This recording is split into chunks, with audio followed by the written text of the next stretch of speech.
Mymensingh medical college হাসপাতালে হামের প্রাদুর্ভাব উদ্বেগজনকভাবে রূপ নিয়েছে। গতরাতে আরও এক শিশুর মৃত্যু হয়েছে। এ নিয়ে মৃতের সংখ্যা দাঁড়িয়েছে ১৬ জনে। হাসপাতাল সূত্র জানায়, বর্তমানে ৬৫ শিশু চিকিৎসাধীন রয়েছে। গত ১৭ মার্চ থেকে এখন পর্যন্ত মোট ৭৪৮ জন শিশু হাসপাতালে ভর্তি হয়েছে।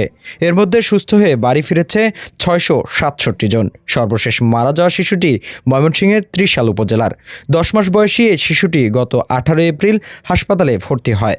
হাসপাতালের পরিচালক প্রশাসন ডাক্তার মঈনুদ্দিন খান জানান, গত ২৪ ঘন্টায় নতুন করে আরও ২৭ শিশু হাম আক্রান্ত হয়ে হাসপাতালে ভর্তি হয়েছে।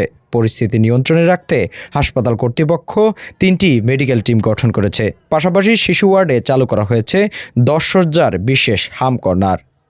Prime TV news desk.